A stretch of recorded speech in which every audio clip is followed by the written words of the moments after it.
대통령 취임 1주년이 되셔가지고, 이렇게 제가 이렇게 뵙고 말씀드릴 수 있는 기회가 생겨서 전 정말 기쁩니다. 그리고 이런 기회를 통해서 국민들이, 우리나라가 역사가 정말 바르게 가고 있는지 안 가고 있는지 궁금해 하는데, 그런 궁금증이 좀 많이 풀렸으면 좋겠습니다. 예, 감사합니다. 요즘 식사는 잘 하십니까? 예, 그 점에 대해서는 자신이 있습니다. 건강하시고요. 잘 먹고, 잘 자고, 열심히 일하고, 그렇게 잘합니다. 그러면 혹시 이렇게 식사를 못 하실 걱정거리라든가 좀 밥맛이 없어지는 그런 일들은 없습니까? 표현은 밥맛 없다. 정말 밥맛이 떨어진다. 이런 말을 쓰지만, 실제로는 걱정은 걱정이고, 밥은 밥이고, 관계가 없습니다. 걱정은 걱정이고, 밥은 밥이다. 저도 하여튼, 저는 걱정스러운 밥이 잘 안 먹히는데, 저보다 좀 도가 더 트신 것 같으네요. 하여튼, 이제 제일 국민들이 항상 이런 문제가 나오게 되면은, 궁금해 하는 게, 아주 제가 단도직입적으로 말씀드리겠습니다. 그러니까, 지난 대선 때 제가 한번 이렇게 뵙고, 취재를 했었거든요. 그때 후보자 시절에. 그때 말씀하시는 게, 내가 치르고 있는 선거, 돼지 벙어리 통장이었던가 하여튼. 예.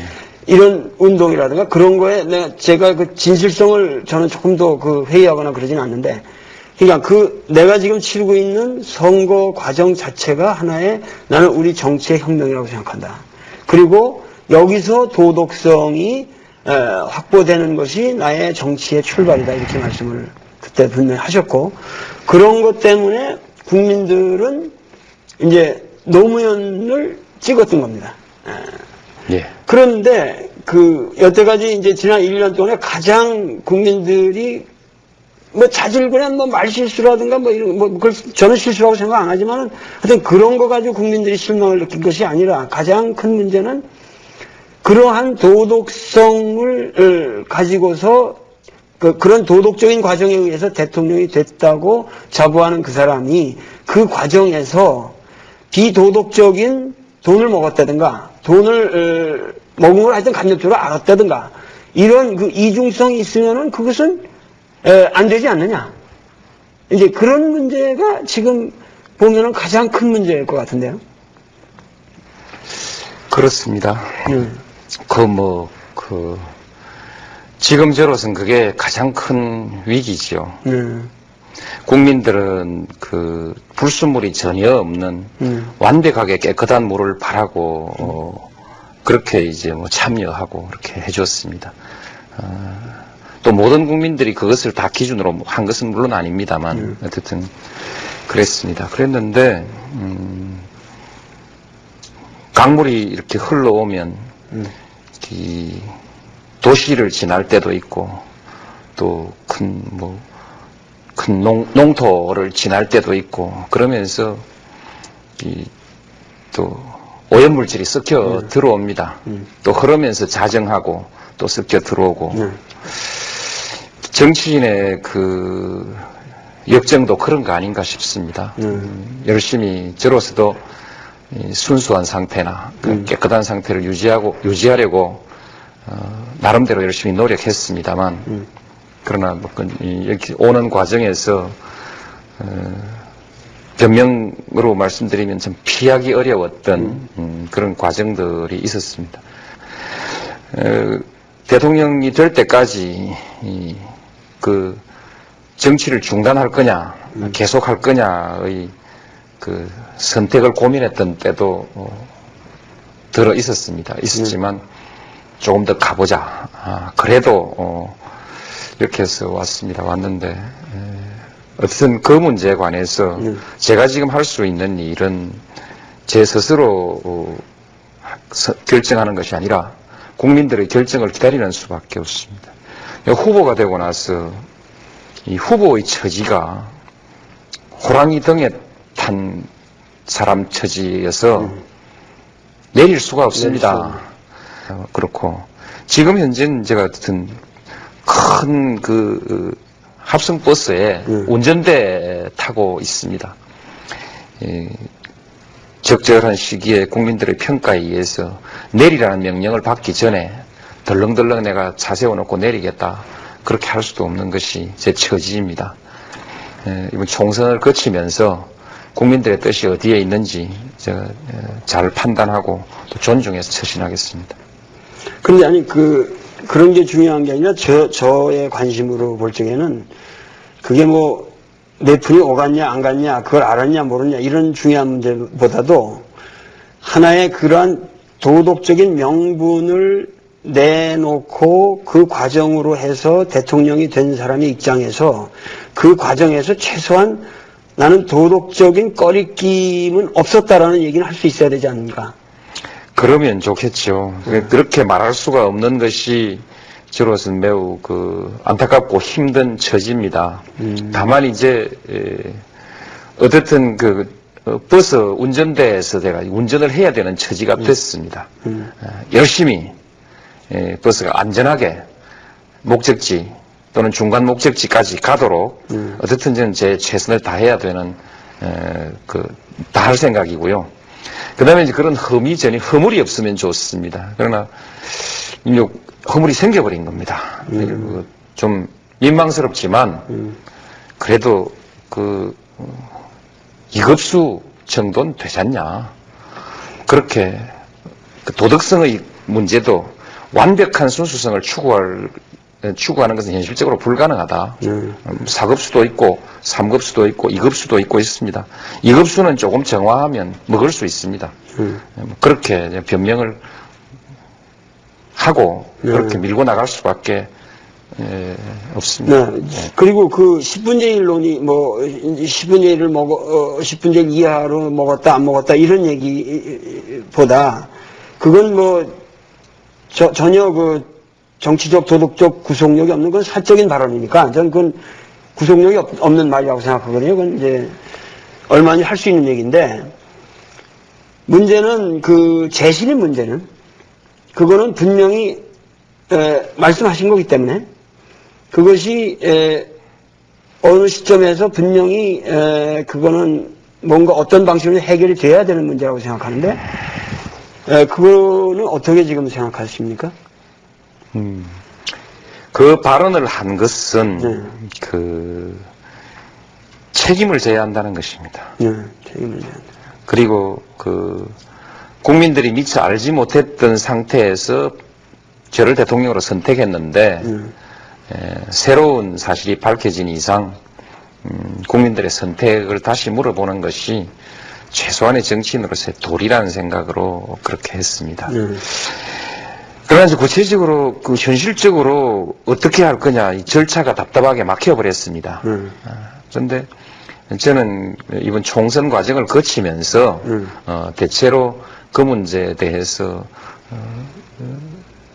평가하고 소위 재신임을 정의하고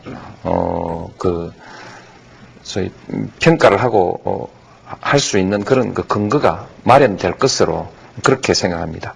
그것은 결국 제가 다시 한번 선택할 수밖에 없습니다. 정치권의 합의를 만드는 것은 가능하지 않은 것 같고 국민적 합의라는 것은 매우 추상적이고 공허합니다. 그래서 제가 선택을 할 수밖에 없는데 제 선택은 두 가지 조건이 있습니다. 하나는 국민들이 납득할 수 있는 선택이어야 하고 이렇게 재신임합시다 했을 때 그것은 국민들이 납득할 수 있는 것이어야 하고 두 번째로는 지도자로서 구차하지 않아야 된다.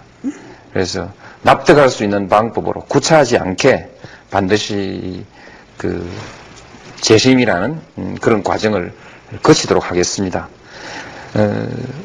그게 뭐냐?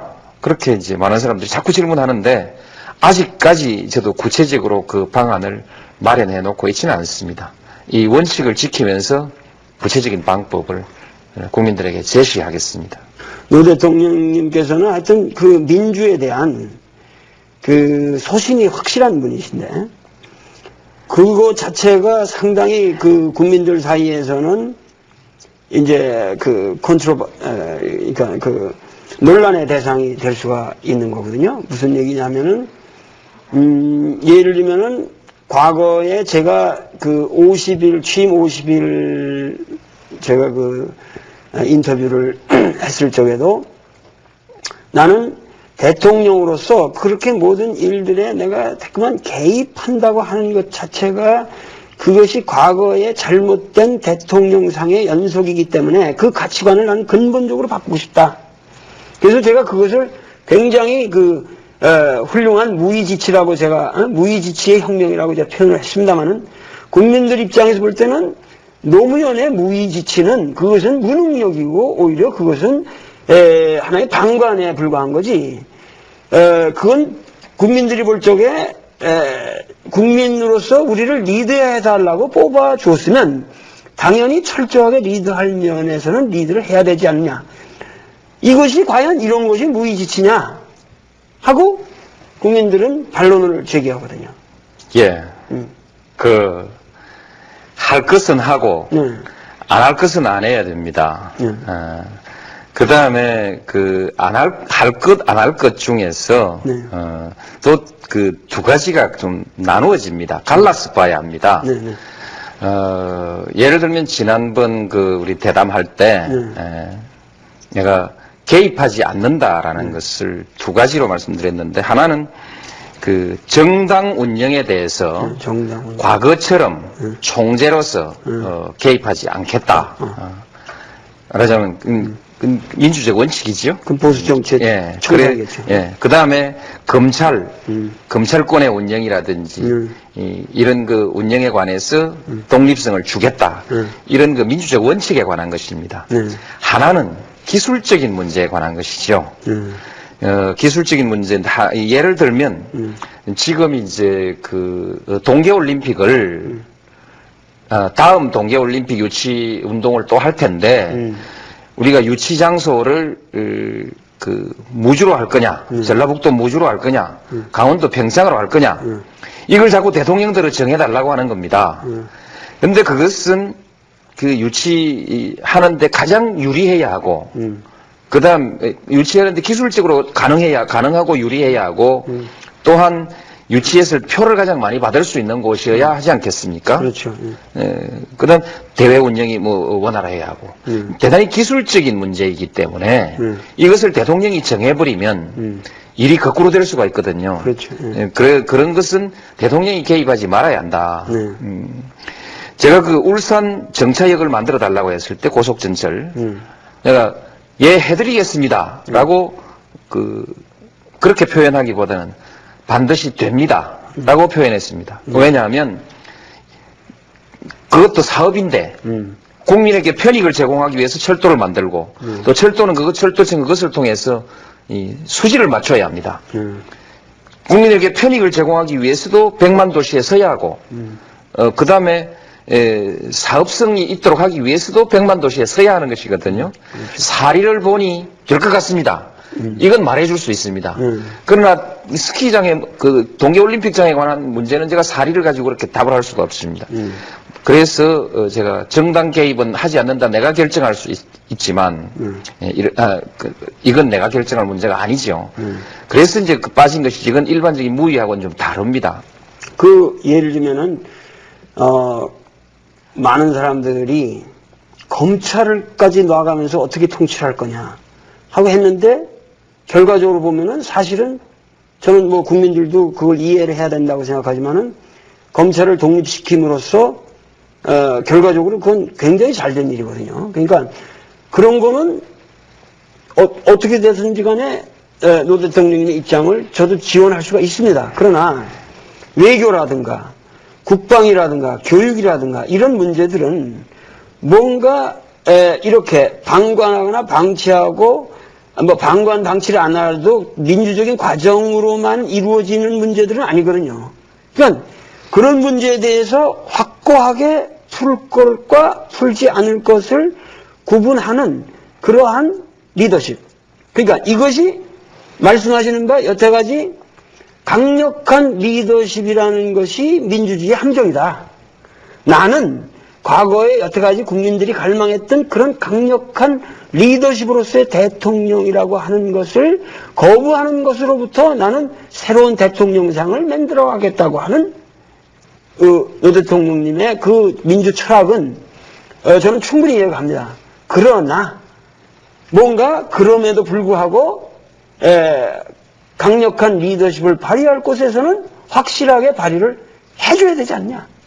이것이 국민들의 갈망이거든요. 예. 용어를 조금 달리 한번 생각해 보십시다. 저는 강력한 리더십을 강력하게 바라고 갖기를 바라고 또 가지려고 합니다. 강력한 리더십은 추구하되 위압적인 리더십은 피하겠다는 것입니다. 그리고 편법적인 리더십을 갖지는 않겠다는 것이죠.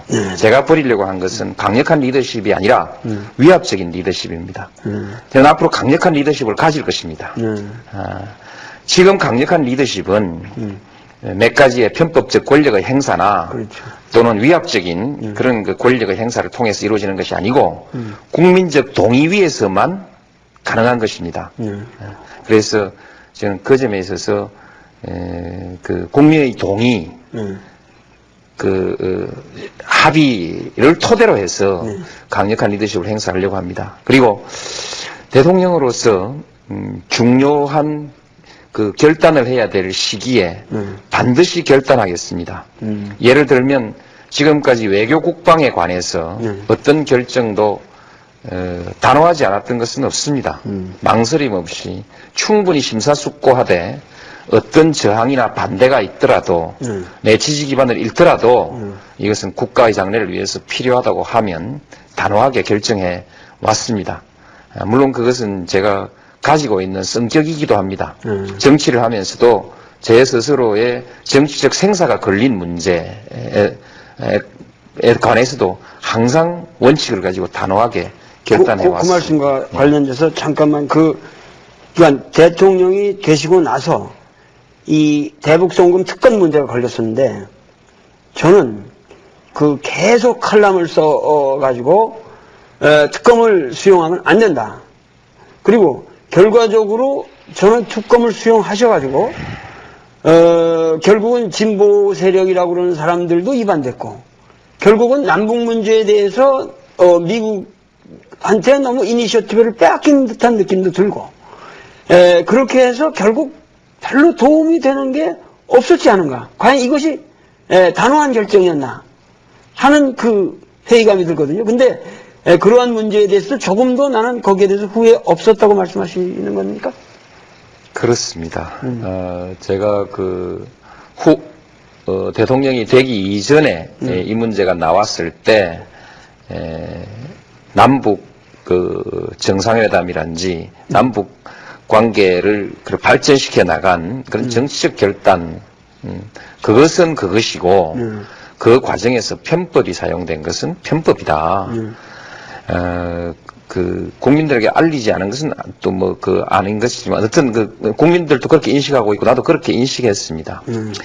이 두 개가 너무 밀접하게 붙어 있어서 하나를 훼손시키지 않고 하나를 바로 세우는 것이 어려운 일이긴 하지만 저는 지금 우리 사회가 권력에 대해서 투명성을 요구하고 있기 때문에 이것은 밝히고 넘어가는 것이 옳다고 생각했습니다. 그리고 결과로서 대북관계 그로 인해서 훼손된 것은 아무것도 없다. 북한에서 밝혀진 것도 별거 없잖아요. 그리 보면 그렇습니다. 대북관계에 있어서 훼손된 것이 없다. 저는 누가 특검이 될지 모르지만 특검이 되는 사람에 대해서 미리 믿음을 가지고 있었습니다. 적어도 대한민국에서 특검의 임무를 수행하는 사람이면 송금을 위한 자금의 준비 과정에서 편법은 밝혀내겠지만 그 이상의 것을 가지고 우리 나라의 외교 정책에 심각한 영향을 주는 일은 하지 않을 것이다 믿었고 실제로 그분들은 수사를 아주 적절하게 해서 그 수준에서 수사를 마무리 지어줬다고 생각합니다. 그로 인해서 몇몇 사람들이 지금 그 고난을 겪고 있습니다만 그로 인해서 어떤 정치적 세력이 타격을 입은 것도 없고요. 김대중 대통령이 상처를 입은 것도 없습니다. 그냥 그것은 그것이고 그분들은 또 그럼에도 불구하고 제가 사면을 하려고 생각하고 있습니다. 그래서 중요한 것은 투명하게 하자. 국민들이 밝혀달라고 하는 것을 밝혀주는 것이 지도자의 도리다. 그렇게 생각하고 앞으로도 무슨 일을 할 때 아무리 목적이 선하더라도 국민들에게 다 동의를 구하지 않는 정책은 하지 않는 것이 좋겠다. 그런 것이 교훈이라고 생각합니다. 저는 이거에서 남북 관계나 김대중 대통령의 공적이나 이 어느 것도 훼손되지 않았다고 생각합니다. 남북 간의 철도를 연결하는 사업, 개성공단을 추진하는 것, 그 다음에 금강산 육로 관광, 그 밖에 남북 간의 사람의 왕래, 물자 교류, 이 모든 면에 있어서 장족의 발전을 하고 있습니다. 큰 제목을 새로 붙일 만한 사건이 없을 뿐이지, 이미 붙여진 사업에, 이미 제목이 붙여진 사업의 내용은 아주 잘 가고 있습니다. 그냥 굴러가는 것은 아닐 것입니다. 중요한 것은 지금 시중에 태극기 휘날리며 이런 6.25를 주제로 한 영화도 상영되고 있습니다만은 사실은 6.25라고 하는 전쟁의 아픔이 지금까지 유지되고 있는 거거든요. 뭐냐면 휴전이라고 하는 것은 전쟁 중인데 잠깐 쉬고 있다는 거거든요.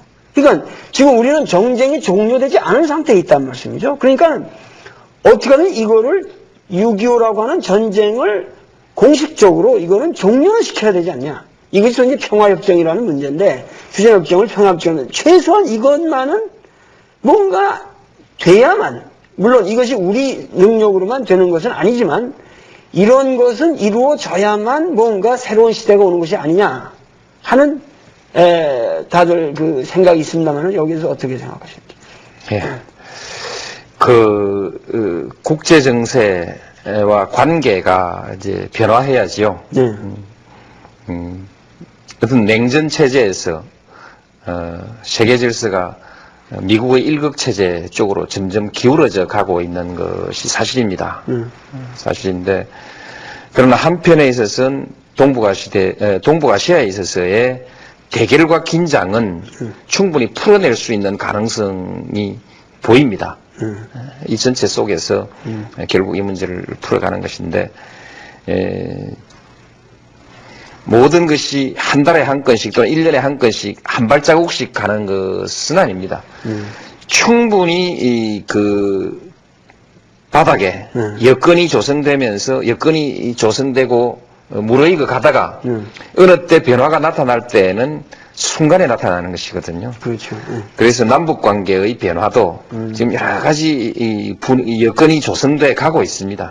그래서 어느 순간에 과거에 베를린의 장벽이 무너지듯이 어느 순간에 소위 주한미군에 관한 문제가 우리가 부담이 되지 않는 관계, 주한미군의 남북의 이 대치 상태가 평화체제로 전환하는 문제, 따라서 주한미군의 의미가 지금과는 아주 달라지는 그런 변화, 이런 것들이 아주 빠른 시일에 또 한 단계 정리가 되고 그러면서 또 몇 년씩 또 제자리 걸음하고 이렇게 변화해 간다고 생각합니다. 어쨌든 전체적으로 저는 낙관하고 있습니다. 낙관하고 있고 적어도 제 임기 동안에 상당한 부분 진전이 있을 것으로 그렇게 기대하고 있습니다. 근데 최근에 이현재 경제부총리를 아주 힘쓰게 이렇게 모셔다가 입각시키셨다고 그런 인상을 받았는데, 그분을 이렇게 모셔와야만 되는, 꼭 그 사람을 모셔와야 되는 어떤 필연성이 있었는지, 그리고 그것이 우리 경제 활성화 방안에 어떠한 노 대통령의 그러한 어떠한 경제적 비전과 합치되기 때문에 그래서 그런 건지, 이 과거 그야말로 우리가 지금 당면한 문제는 박정희 시대의 어떠한 경제 개발 모델은 넘어서는 어떤 새로운 모델이 나와야 되지 않냐 하는 것은 대체적인 공감이 있는 것 같은데, 이런 문제에 대해서 한번 좀 말씀해 주시죠. 우리가 그 경제의 철학을 추구해 나가는 것이 우리 보통 그 진보적인 사람들의 관심입니다. 그 점은 저도 잊어버리지 않습니다. 그러나 어떤 철학도 위기를 관리하지 못하면 실현될 수가 없습니다. 경제에 있어서는 반드시 위기를 관리해줘야 하고, 그 다음에 그 일상적으로 나타나는 경기 관리를 잘 해줘야 됩니다. 경기 관리를 잘 못하면 그것이 위기로 발전될 수 있기 때문에 그렇습니다. 지금은 경제가 위기는 아닙니다만 몇 가지 그 어려움을 극복해서 위기로 발전하는 것을 막아야 되는 준 위기 관리적인 그 상황이 있습니다. 그래서 이것을 잘하는 것이 첫째이고, 그 다음에 이제 그 전체의 경제에 있어서 분배를 결정하는 그 몫이 있습니다만, 전체적으로 봐서 오늘날 전 세계가 공통으로 분배를 결정하는 정책의 몫은 오히려 적은 몫이고 작은 부분이고, 위기를 관리한다든지 장기적으로 경제의 성장 잠재력을 확충한다든지, 그것이 될 수 있는 시장의 시스템을 정비해서 시장을 아주 공정하고 자유로운 경쟁이 되는 건강한 시장으로 만든다든지 하는 이런 것이 훨씬 더 중요한 것입니다. 중요한 것이고, 그런 것이기 때문에 지금은 그 이현재 장관처럼 위기를 한번 겪어보기도 하고, 경제를 관리해본 경험이 있는 사람이 이 위기를 관리해 주는 것이 적절하고, 또 다른 사람이 할 수 있다 할지라도, 더 잘할 사람이 있다 할지라도 국민들이 믿어줘야 합니다. 국민들이 안심하는 것은 중요한데, 제가 헛소리 한마디 하지요. 즉, 관리하라고 하면, 저도 관리할 실력이 있습니다. 그러나 제가 경기를 관리하고 위기를 관리하겠다고 하면, 국민들이 아마 굉장히 불안해 할 겁니다. 실력도 불안해하고, 정치적 목적에 의해서 무슨 짓을 할지 하는 불안도 있을 것이고, 그렇기 때문에 그 점에 관해서 신뢰를 가진, 관리자, 이제 그런 측면에서 이현재 부총리가 아주 실제로나 또는 신뢰의 면에서나 적절하다는 여러 사람들의 의견이 있어서 그렇게 받아들인 것이고 잘 될 것으로 봅니다. 근데 과거에는 국가가 이제 박정희 모델이라는 건 결국 국가가 기업을 리드했단 말이에요.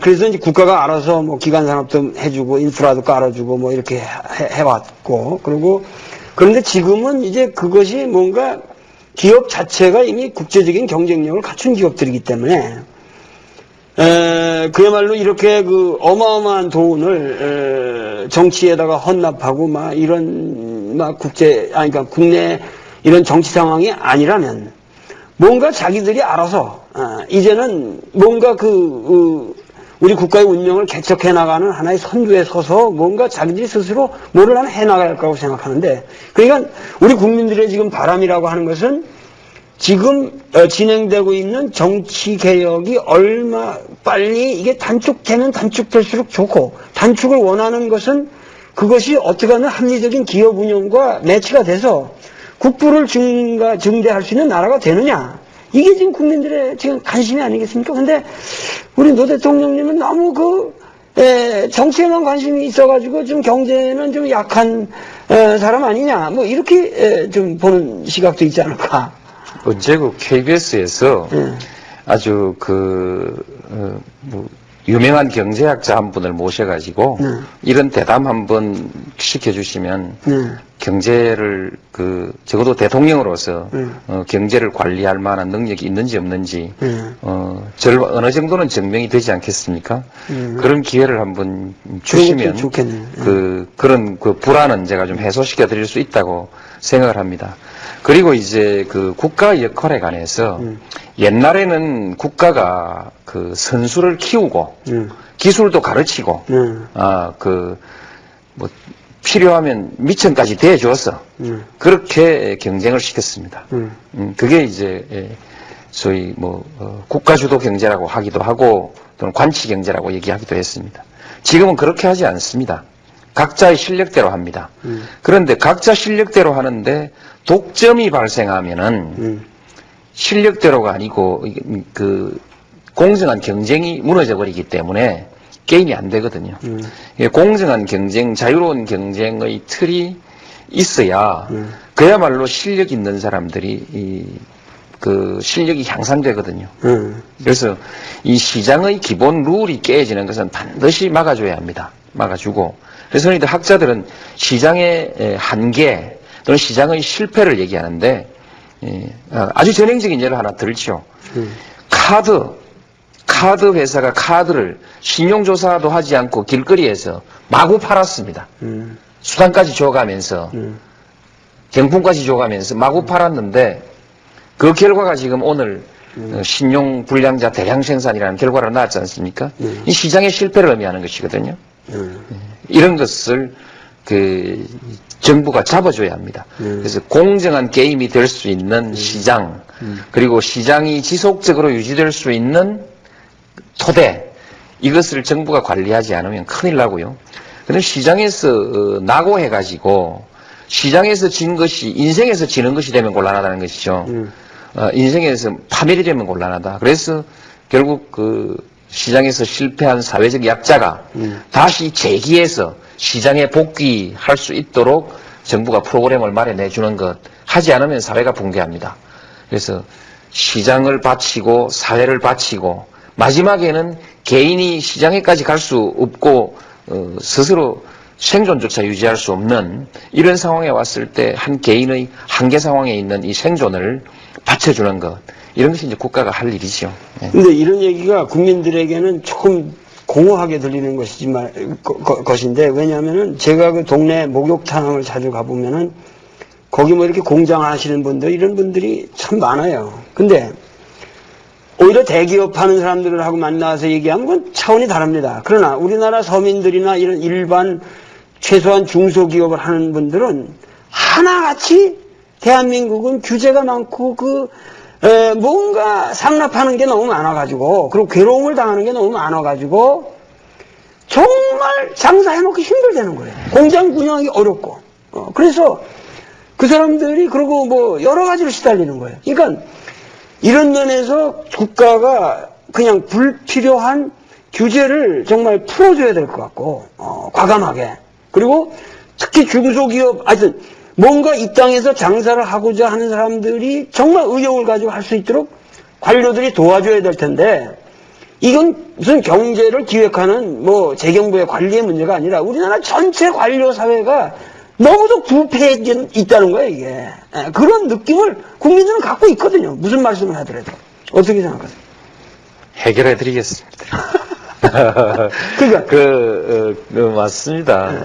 지금 그 불만이 정확한 것도 있고 조금 과장된 것도 있습니다. 그 기업은 잘 해야지만 그러나 또한 소중한 다른 가치, 조금 전에 뭐 말씀하셨듯이 인권, 개인의 정보, 자연, 생태계, 등등 보호할 건 보호하면서 가야 하기 때문에 어떤 규제는 우리가 반드시 감수해야 그렇죠. 하고, 그 외 규제 중에 공무원들이 흔히 말하듯이 끌발 잡는 습관이 있어가지고 되는 것도 안 된다 하고, 또 뭐 되는 길을 찾으려고 노력하지 않고 어떻든 그 감사에 안 걸리도록 면피하려고 하고, 이런 것이 이제 우리 국민들에게 굉장히 불편합니다. 더 기업하는 사람들에게. 이 문제를 해결하기 위해서 감사 기준을 바꾸었습니다. 뭘 해줬다고 감사하는 것이 아니라 왜 안 해줬느냐라는 쪽으로 물어나가는 감사를 바꾸어가고 있습니다. 바꾸어가고 있고, 우리가 가지고 있는 여러 가지 법이 좀 모호해서 담당자도 잘 모르는 법이 그 정확하게 그렇죠. 내용을 모르는 법이 있습니다. 고액을 그래서 놓고 교육을 그것을 법이 그야말로 이연령 변령하지 않도록 명료하게 고치는 작업을 지금 하고 있습니다. 그다음 규제 자체도 문제지만 규제가 있는데 규제가 있을 때 그 규제를 통과하는데 너무 많은 시간과 비용이 쓰인다는 겁니다. 그래서 규제를 빨리 통과할 수 있게 그래서 시간을 단축하도록 서비스를 최대한 확보해 나가는 이런 일들을 지금 아주 체계적으로 본격적으로 해 나가고 있습니다. 해서 풀릴 것이고요. 그 다음에 이제 이 좀 투명치 않은 거 있지 않습니까? 투명치 않은 것 그것이 큰 문제인데 어떻든 지금 정치에서 자금의 문제가 많이 투명해지지 않겠습니까? 총선 지나고 나면 총선 때부터 지나고 나면 많이 투명해지지 않겠습니까?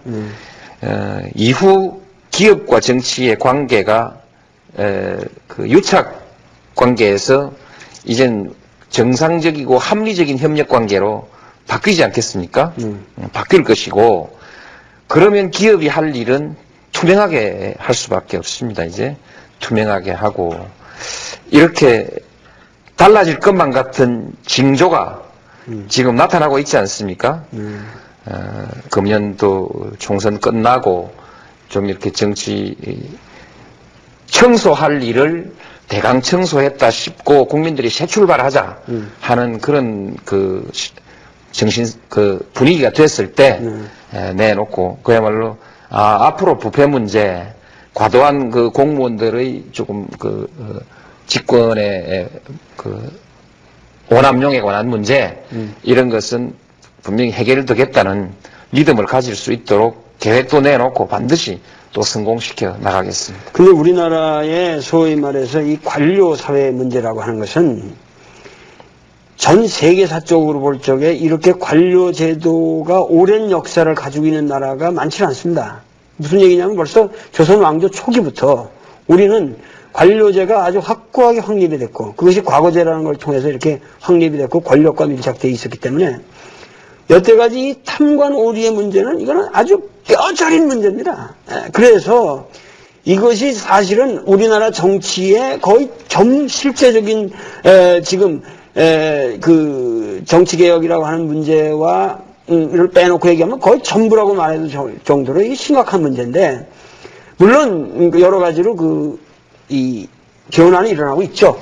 과거에 비하면 상당히 관청에 가도 기분이 좋은 그런 분위기가 있는데 문제는 이게 뭐냐면은 어떠한 국가의 중요한 문제들을 놓고 관리들이 정말 전념해서 거기에 자기들이 헌신할 수 있는 그 환경과 체제가 돼 있어야 되는데 이것이 안 돼 있고 뭔가 이렇게 항상 뒷짐지고 있고 그렇기 때문에 지금 추진하시는 대로 무슨 주니어 보드를 만든다든가 태스크포스를 만드는 방식만 가지고 과연 관료 사회의 변화가 올 거냐 이런 우려들이 있거든요.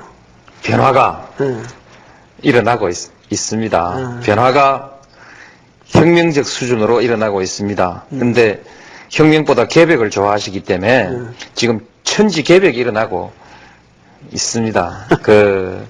관료 사회에 큰 변화가 일어나고 있습니다. 지금 검찰의 변화를 보시면 이게 이렇게 변할 수도 있구나. 그렇죠.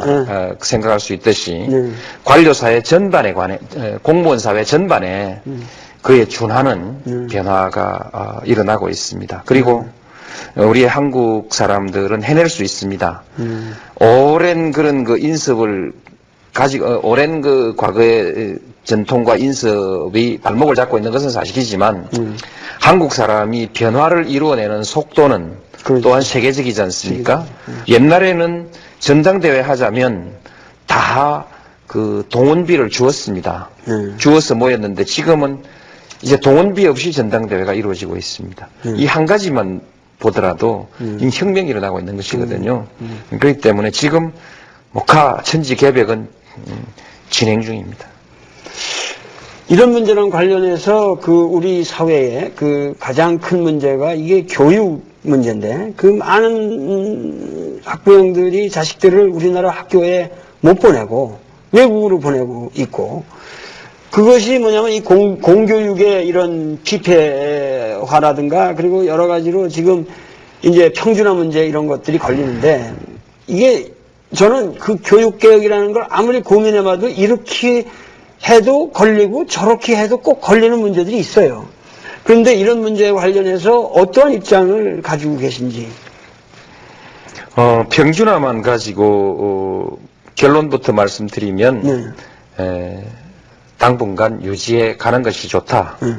그러나 부분적으로 예외를 인정함으로써 세계적 수준의 경쟁력을 가지는 사람이 그 높은 수준의 교육과 연구를 할 수 있게 또 열어줄 필요도 있다. 그렇습니다. 일단 그렇게 말씀을 드리고요. 오히려 교육 계획에서 가장 제가 중요하다고 생각하는 것은 학교가 자율화되어야 합니다. 여기에 그 학교 선생님, 학부모, 지역사회 또 고등학교 정도 되면 학생까지 이렇게 해서 중앙정부의 정책을 그저 받아 베끼는 것이 아니라 거기서 자율 속에서 이 창의적인 다양한 교육의 실험이 이루어져야 합니다. 이것을 지금 가로막고 있는 것이 그동안에 우리 교육의 원로들, 교장선생님 이상의 교육 관료들, 그리고 사학재단을 가지고 있는 사람들, 이 두 축이죠. 학교 자율화를 막고 있습니다. 왜냐하면 재단은 학교를 통제하고 싶어 하죠. 학부모의 개입을 싫어하고요. 지금 교장선생님 좀 되신 분들은 역시 학부모들과 교사의 발언권을 좋아하지 않습니다. 이것을 어떻게든 좀 설득해서 학교 자율화, 그 다음에 지방자치 자율화, 지방자치 강화, 교육자치의 강화, 이런 방향이 또 하나의 그 교육계획의 한 축이 되어야 합니다. 근데 가장 중요한 거는 교육에 관한 문제에 있어서는 우리나라의 교육을 뜯어먹고 사는 사람들이 너무 많아요. 그 무슨 얘기냐면 교육 관계 공무도 너무 많고 어디 가면 장학사, 교육감, 무슨 교육청 해가지고 어마어마하게 많아요. 그러니까 이런 거를 한 반쯤 줄여가지고 무슨 경제부서로 돌리든가 뭔가 이 교육개혁을 하려고 그러면 거기에 그 학생 머리부터 발끝까지 몽졸이 이게 이권이래요. 이권이 몇 조억이 걸려 있다는데. 그러니까 이런 것이 사실 문제거든요. 그러니까는 교육 문제에 관한 한은 사실은 어떠한 예를 들면은 공교육을 강화시키기 위해서 이제 내신 성적의 비율을 증대시켜야 된다는 방향에서 점진적으로 노력을 해야 된다든가, 그래서 이제 교사들의 권위를 높여주고, 그리고 대학 입시를 자율화시켜야 된다. 그러면 사실은 우리가 중고등학교, 국민학교, 중고등학교까지는 국가가 이걸 방임할 수는 없습니다. 이건 자율이라고 해서 어느 정도 통제를 해야만 나라꼴이 되거든요. 그러나 대학 같은 건 말이죠. 거의 교육부에서 그건 놔야 된다고. 그러니까 이런 것들이 너무 그 그러니까 교육 뷰로크라시가 너무 비대해가지고, 그것이 과거부터 독재 정권의 일제시대부터 사범학교 이런 전통으로 해서 쭉 내려오는 거기 때문에 이거를 어떻게 해결하지 않는 한 나는 교육개혁이라는 건 그건 헛소리다 이런 생각이 들거든요. 저도 대통령을 마치고 나면 우리 김용옥 선생처럼 좀 자유롭게 말할 수 있는 직업을 가지게 될 거라는 희망을 가지고 있습니다. 좋은 점을 지적하셨습니다. 교육 관료주의인데 이것이 이제 미국의 각주, 특히 시카고 교육 개혁 같은 그 사례를 보면 그것으로 인해서 교육이 깡그리 망해버려 가지고 학교를 민간에게 불하라 하는 수준까지 나왔습니다. 그 수준에서야 비로소 새로운 실험적 교육 개혁이 일어났습니다. 왜 실험이라고 하냐? 중앙정부에서 만들어 놓은 그 정책에 따라서가 아니라 각 학교마다 따로따로 500수십 개의 학교가 따로따로 새로운 교육 실험을 했죠. 그때 이제 만들어진 학교 자치, 이런 것이 상당히 미국 교육의 발전에 큰 영향을 끼치고 있습니다. 그러면서 최저 기준은 역시 중앙정부가 관리하고 있습니다. 그런데 지금 그때 참여했던 학부모, 학부모, 교사, 지역사회 이 주체 소위 자치와 자율의 새로운 실험이 오늘날 일반적으로 민주주의에 소위 민주적 실험주의라는 이름으로 민주주의의 방식에 이 방식을 도입해보자.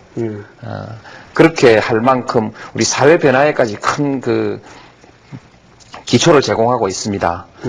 우리 교육도 이제 그 수준까지 왔지 않나. 그래서 거기 완전히 위기에 몰렸을 때 그때 이 새로운 창조가 일어나는 것이거든요. 지금 새로운 창조가 지금 이제 막 터져 나오려고 하는 시점에 있습니다. 지금쯤 이제 저 얘기가 점점 재밌어져 가는데 벌써 시간이 너무 흘러가고 있군요. 근데 결국은 노 대통령 그러면은 우리 사회에서 지금 가장 문제가 되는 게 여태까지 그 지지 기반이 그 세대 간의 느낌으로 왔거든요. 그러니까 과거 예를 들면 김대중 대통령이다 그러면 명백하게 그건 지역 기반이었단 말이에요. 그 지지 기반이라는 게. 그러니까 지역 기반이라면 불변이죠. 그러나 세대라고 하는 거는 이거는 상당히 추상적인 가치를 놓고 지지를 하는 거기 때문에 굉장히 이게 가변적이라고도 볼 수 있는 건데 늙은 사람들이 젊은이들을 한국 젊은이들을 볼 적에는 뭔가 건방지고 뭔가 참을성도 없고 이렇게 과격하기만 하고 버릇없고 이런 걸로 보이지만 또 그 젊은 사람들이 노인들을 기존 세대들 볼 때는 이 사람들은 전혀 시대 감각이 없는 사람들이고 근본적으로 본받을 대상이 아니라는 거예요. 그런 세대적 갈등이 분명히 있습니다. 그런데 많은 사람들이 노 대통령은 그런 이건 좀 너무 심한 표현일지 모르지만 그 버릇없는 젊은이 쪽에 가까운 사람이다. 이런 이미지들을 갖고 있거든요. 예. 근데 그리고 지난번에도 리멤버 1,2,2군가 이런 데도 참석하시고 이런 걸 봐도 뭔가 이분이 너무 우리나라를 이분법적으로 젊은이라든가 네티즌이라든가 진보를 자처하는 사람들과에만 보조를 해서 나라를 움직여 가려고 하는 사람이 아니냐. 이런 정도의 틀 가지고 국정을 운영하겠냐 하는 그런 우려가 많거든요. 어떻게 생각하십니까? 나는 우리 김용옥 선생은 모든 방면에 대해서 상황을 다 알고 있을 거라고 생각했는데 지금 그 말씀에 관해서는 조금 아닌 것 같다 이런 생각이 들거든요. 그 세대 간 갈등이 있는 것은 사실입니다. 그러나 그것이 실제로 양쪽으로 쫙 갈라져서 아주 상당히 대결적으로 이렇게 갈등을 일으키는 것은 아니라고 봅니다. 선거로 나타난 결과로 보면요. 투표 결과를 보면 제가 50대 이상에서도 50대 이상에서도 약 제가 지긴 졌지만 10대 방이거나 8대 2 이런 것이 아니고 4-6 정도로 졌거든요. 4-6 정도로 졌기 때문에 실제로 투표 성향을 보면 젊은 사람들도 이해창 후보 찍은 사람이 많고요. 연세 많은 사람들도 제 찍은 사람 많습니다. 그런데 이제 하는 겉으로 드러나는 모습들이 어쩐지 제가 젊은 사람 닮은하고 잘 맞는 것 같거든요. 사실은 할아버지신데? 할아버지가 됐는데, 제가 곧 60을 내다봅니다. 내다보는데, 어쩐지 젊은 사람들하고 잘 통하는 것 같으니까, 이제 그렇게 보시기도 하는데, 우리 사회가 이것은 조금 서로 좀 이 상황을 다르게 이해해 볼 필요가 있다. 아무래도 연세 많은 분들은 과거의 것에 대해서 별로 의심을 하지 않습니다. 그대로 가고 싶어하고 새로운 제도와 문화에 대해서 두려움을 가지고 있습니다. 지금 내가 이 나이에 새로 사업 벌리게 됐냐, 또 사업을 한다 하더라도 새로운 기술을 도입하고 새로운 뭘 하게 됐냐, 두려움이 있는 거죠. 까딱하다 실패하면 이제 그런 것이 있는 반면에 젊은 사람들은 뭔지 지금까지 있던 것은 다 의심스러운 겁니다.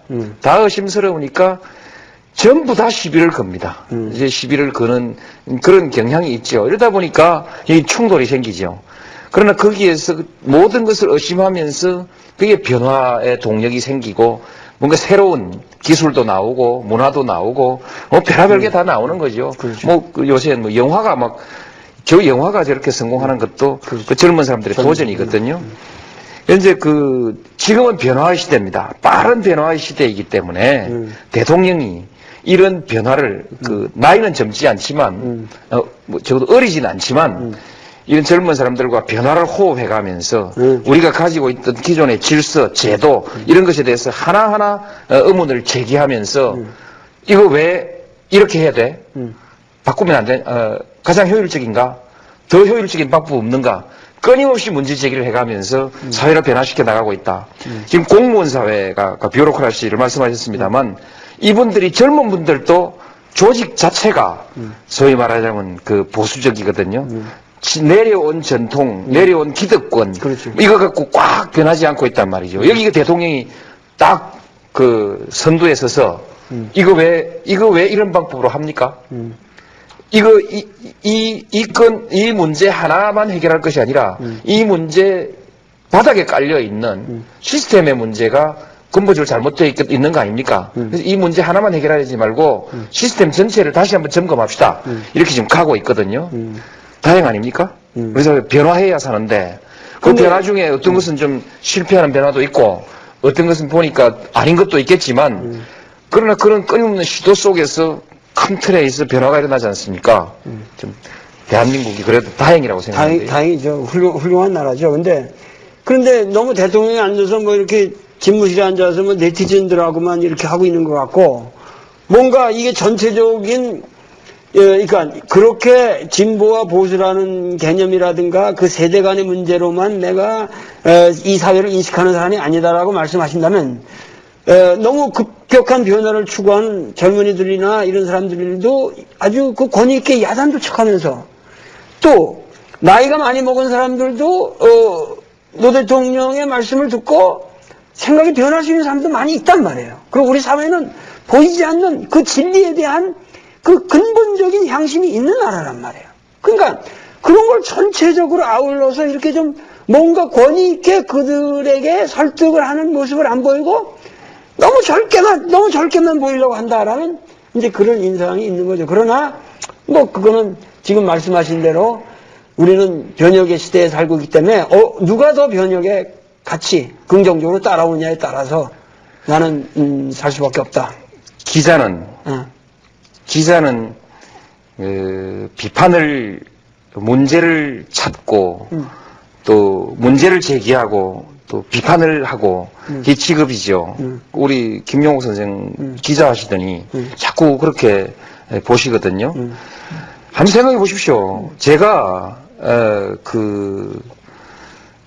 FTA 제가 농민들의 지지를 나도 농민 출신이고 농민의 지지를 받았던 사람이 이것을 통과시키기 위해서 정부와 함께 선두에 서고 내가 젊은 사람들한테나 또 누구에게나 소위 정치적 유리분리를 떠나서 또 인기 여부를 떠나서 용기 있게 소신을 가지고 할 말 좀 한 사람 아닌가. 대통령 되기 이전에도 그랬지만 대통령 되고 난 이후에도 예를 들면 나를 지지했던 많은 젊은 사람들이 촛불 들고 나와서 시위하고 하는 마당에 파병을 결정했습니다. 주한미군 철수론이 있을 때도 제가 단호히 그건 아니다. 그렇게 해서는 안 된다라고 말했고 또 많은 노동자들이 어려움을 겪고 있기 때문에 내가 무슨 말을 하면은 그것을 이성적으로 받아들이기보다는 감정적으로 받아들일 수밖에 없는 상황임에도 불구하고 내가 지금 상황에서 노동자들은 좀 절제해야 된다. 이렇게 말을 하고 하기 어려운 얘기들을 단호하게 하면서 갔거든요. 그러니까 그런 점에서는 제가 정치를 하면서 눈치를 보거나 그렇게 하지는 않습니다. 제가 노동운동이든 일반 시민사회 운동이든 하는 지도자들을 만났을 때 꼭 하는 소리가 있습니다. 지도자로서 가장 중요한 덕목은 불리하고 어렵더라도 그 구성원들에게 진실을 말해줄 수 있는 용기, 그것이 꼭 필요하다. 거기에서부터 출발해야 된다. 우리가 지금 분명하게 불리하고 밀리고 있고 또 잘못되고 있는데 그걸 우리 주장이 잘못됐는데 그것을 말하면 반발 생길까봐 말하지 못해서 그냥 우물우물 떠밀려가는 많은 지도자들이 있습니다. 이것이 가장 위험하다고 생각하기 때문에 저는 이것을 그야말로 철학의 소신으로 생각하고 이건 정말 안 하려고 하는 일입니다. 우리나라 역사에 있어서 아마 젊은 문화를 본격적으로 최초로 인정하고 거기서 가치를 발견하고 그것을 하나의 우리 사회의 중요한 정치 세력으로까지 인정해 주신 것은 상당히 획기적인 거라고 저도 생각합니다. 그러나 국민들의 바람은 대통령은 소위 말해서 대통령 되기까지에는 항상 그런 편가르기적인 사고가 필요할지도 모르겠으나 대통령이 되고 나서 국정을 하는 사람의 입장에서는 뭔가 철저하게 보편적인 냉철한 논리를 가지고 전 국민을 상대로 모든 사고를 해야 된다 하는 것만은 제가 확실히 한번 주문을 해놓고 넘어가겠습니다. 넘어가지 마시고요. 네. 그걸 제가 꼭 따져야겠어요. 가랑비에 옷 젖는다고요. 그리고 이 권투하는 사람들 잽에 골병 든다고 끊임없이 똑같은 방향의 잽을 제가 맞고 있고 많은 사람들은 그 가랑비를 맞아가지고 제가 실제로 편가르기를 하는 것처럼 그렇게 이제 인식하고 있습니다. 조금 전에 우리 김 선생도 마찬가지거든요. 요 앞 대목에서 나는 편가르기를 하지도 않고 세대 갈등도 인정하지 않는다. 분명히 말씀드렸는데 금방 잊어먹으시고 지금 또 하는데 다시 강조하겠습니다. 제가 대통령이 되고 난 뒤에는 편을 가른 것이 아니라 내가 나를 반대하던 사람들, 그 사람들이 요구하는 정책을 엄청나게 많이 수용했습니다. 그래서 사람 변했다 소리 들을 만큼 언제 노무현이가 재벌편이 됐냐 소리 들을 만큼 수용하면서 다 해가고 있습니다. 단지 왜 한나라당 사람 왜 반대편을 강요로 기용하지 않았느냐 뭐 이런 질문까지 하는 분들이 있는데 그것은 그렇지 않습니다. 그것은 미국에서도 민주당 대통령이 나오면 민주당 쪽 사람이 강요를 하는 것이고 그렇게 하는데 다만 상대방을 인정하고 존중하고 대화하고 그렇게 하고 정책을 받아들이면 되는 것입니다. 어떻게 내가 당선됐는데 한나라당 사람이 장관을 할 수 있습니까? 그거 아니라고 해서 인사가 편협하다. 이렇게까지 계속해서 나를 몰아온 거 아닙니까? 그런데 우리 김용옥 선생도 깜빡 모든 것을 다 깊이 있게 따져볼 수 없으니까 대강나무 얘기 그냥 들어 넘기다 보면 이게 머릿속에 박여버리는 것이죠. 확실하게 고쳐주십시오.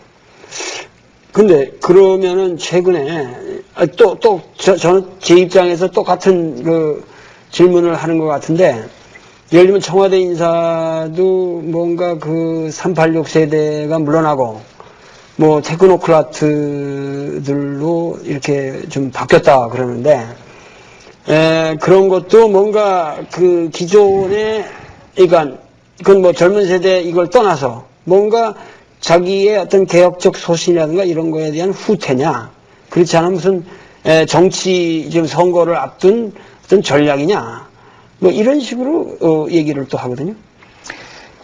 그것은 그냥 흠잡기입니다. 설명을 드리죠. 대통령이 되고 한 1년쯤 가면 이제 정보 또는 접촉 어떤 교류의 폭이 많이 넓어지지 않습니까? 그래서 대통령이 운용할 수 있는 인재 풀이 한참 늘어나 버린 것입니다. 늘어났으니까 좀 더 폭넓은 인재 수용으로 가는 것이죠. 가는 것이지 뭐 누구가 그 386이 어쩌고 지금까지 제가 386에만 의존해가지고 대한민국을 끌고 가면 한국 정치 1년 오지 못합니다. 1년 올 수 없고 그렇게 자꾸 그렇게 보려고 자꾸 편파적으로 갈라서 보려고 하는 사람 눈에 자꾸 그렇게 보이는 것이죠. 점차 인재 풀이 넓어져 간다. 좋은 거 아니겠습니까? 근데 그 과거에 바보 노무현이 소리 들을 적에 그 바보 노무현이라고 하는 그것은 국민들이 결국 오직하게 자기 신념에 따라서 할 일을 하는 그 노무현이를 깊게 산 거거든요. 그리고 지금도 그곳에는 사람들이 변화가 없을 겁니다. 근데 그런 과거 노무현 시절, 바보 노무현 시절에 비해서 지금 생각해 볼 때 그때의 모든 젊음과 초지와 그 모든 생각을 확고하게 가지고 계시다고 생각합니까? 그렇습니다. 네. 상황이 변화하기 때문에 생각을 바꿔야 하는 대목들이 있습니다. 그 다음에 내 자신의 위치가 바뀌었기 때문에 생각과 행동을 바꿔야 하는 것이 있습니다. 초선 의원과 중진 의원, 대통령 그때는 그 어떤 정책을 대응할 때 입장이 달라져야 되지 않겠습니까?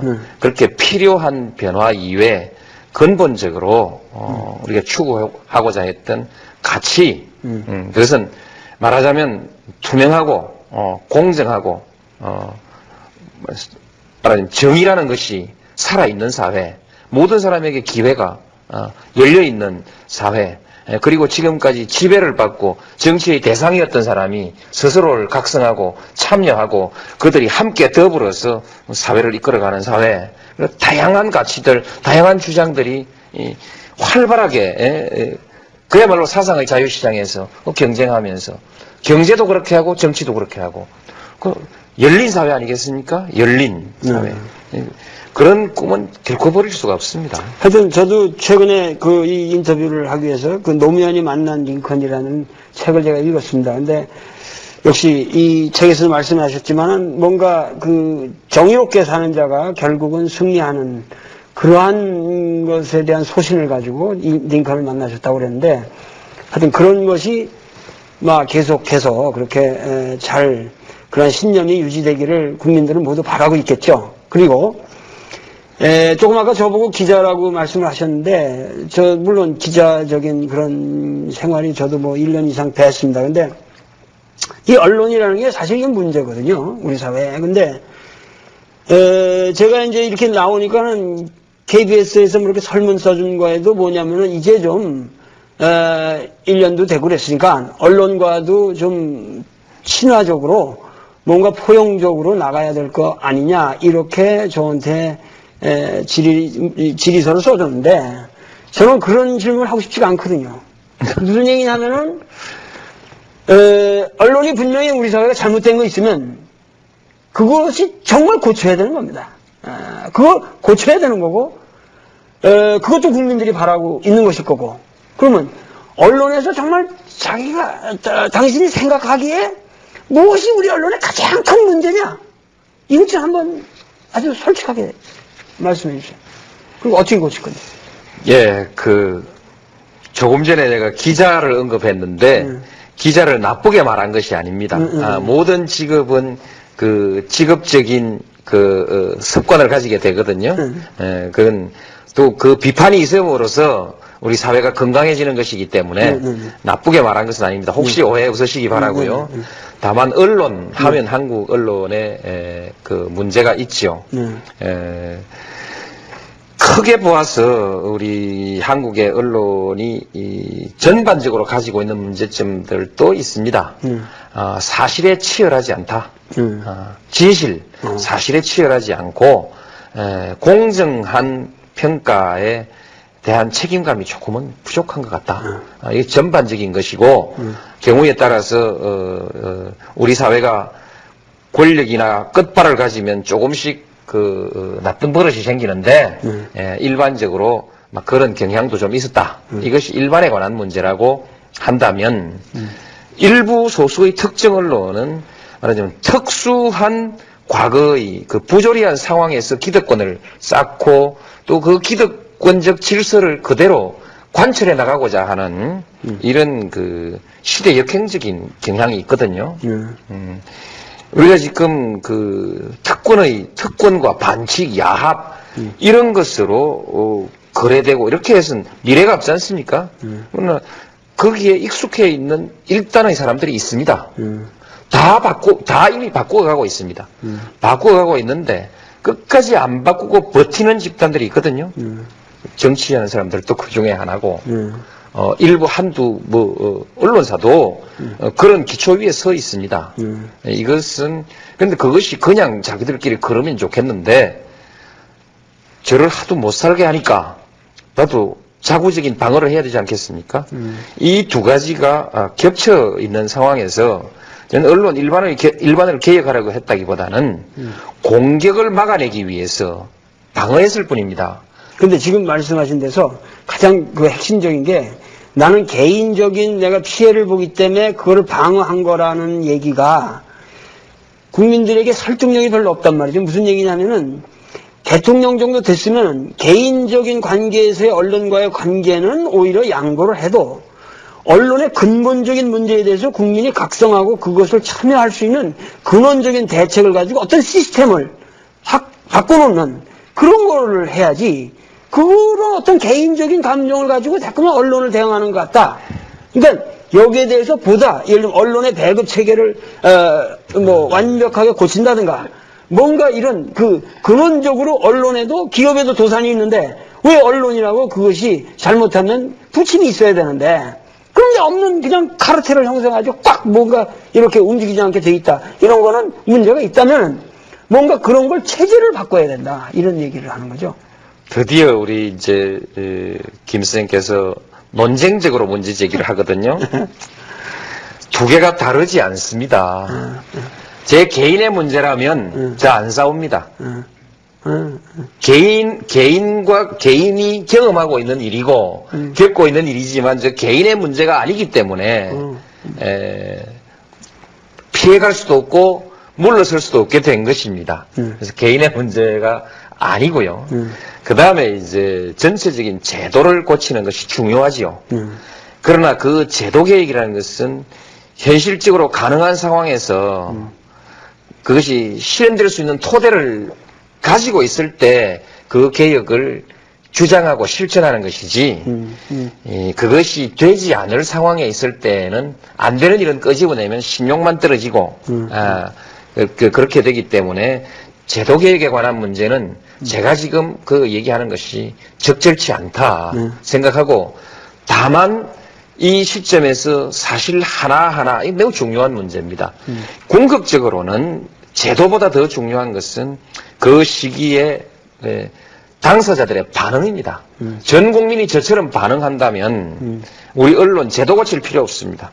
제도 고치지 않더라도 정확하고 공정해질 수밖에 없는 것입니다.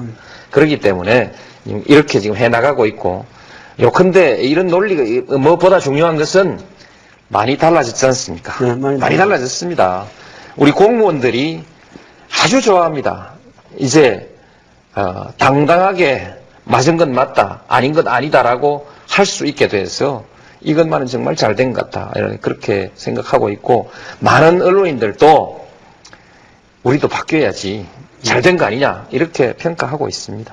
그리고 마지막으로 너무 시간이 흘러오기 때문에 그냥 지금 뭐 이렇게 좀 말이 가는 것 같으니까 이게 좀 끝나가는데 그 우리나라의 미래에 가장 시급한 것이 사실은 그 중국의 변화에 대한 대비입니다.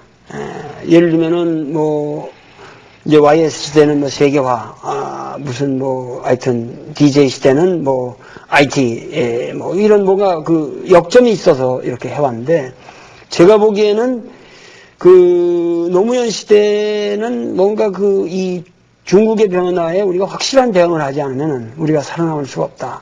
근데 사실은 예를 들면 우리가 중국을 너무 우습게 보는데 포항공대에 있는 가속기 핵심 기술도 이미 중국 사람들이 와서 설치해 준 겁니다. 그리고 그 중국이라는 데는 기초과학 분야에 있어서 우리보다 훨씬 더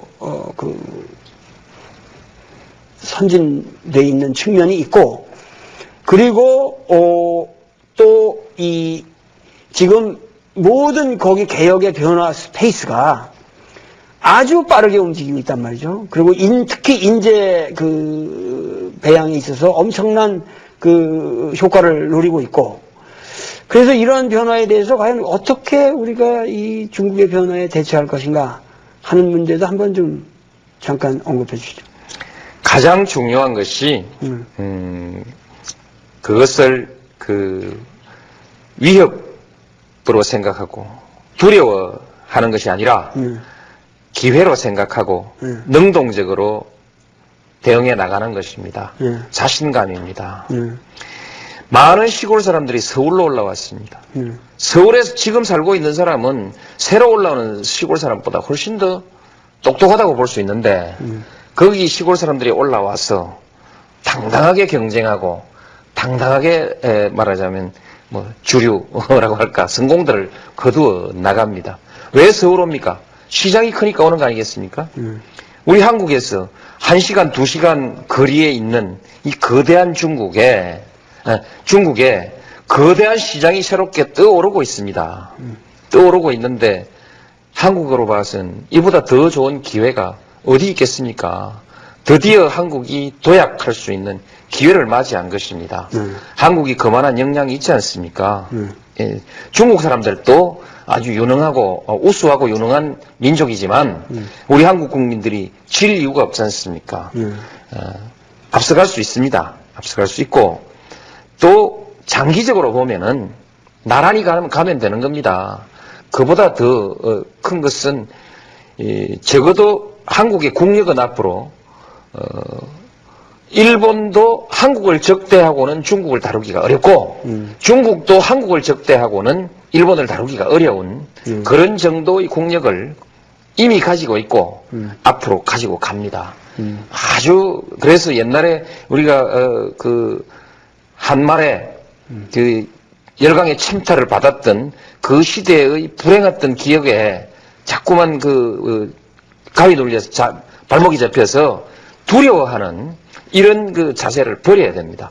자신만만. 그래서 동북아 시대는 공동의 평화와 번영의 시대이고 또 집단 안보 내 공동 안보의 시대가 열리고 그런 가운데 한국이 이 경제에 있어서 아주 중심에 최고 1등은 1등이고 그거 아니라 실질적으로 중심적인 위치를 저는 이 주변 사람들이 한국이 있어서 참 우리한테 좋다 이런 나라가 돼야 될 것 같고, 그리고 깔보지 못하는 이러려면은 경제하고 국방이 굉장히 중요한 문제죠. 자주국방이라든가. 근데 이런 것들과 관련해서 예를 들면 아까 그 민주주의에 관한 얘기도 했지만은 민주주의의 원칙이라고 하는 것은 뭔가 상당히 좀 추상적인 거거든요. 국민들의 기본 권리를 보장한다든가. 그러나 국가의 모든 그 다양한 제도를 운영하는 방식은 반드시 민주라고 하는 말만으로서는 해결되지 않는 분야가 너무 많습니다. 예를 들면 군대 조직이 민주적으로 운영될 수는 없는 거 아닙니까? 그러니까 이런 면에서 너무 우리가 노 대통령께서 너무 민주에 대한 환상을 불어넣는 건 아니냐, 이런 우려가 또 있단 말이에요. 이게 뭔가 민주라는 건 너무 추상적인 말이라서 거기에 대해서 보다 구체적인 인식이 필요할 것이다. 그래서 노 대통령님도 그런 면에서 더 좀 깊고 더 깊은 공부를 좀 하셨으면 좋지 않을까 이렇게 생각합니다. 예, 공부를 하겠습니다. 그러나 어떻든 민주주의는 좋은 것입니다. 그렇죠. 거기에서 우리가 자유와 평등 그리고 권리를 함께 누리고 인권이 보장되고 그래서 그 개인의 인권이 보장되는 점에서 좋고 하나는 가장 효율적입니다.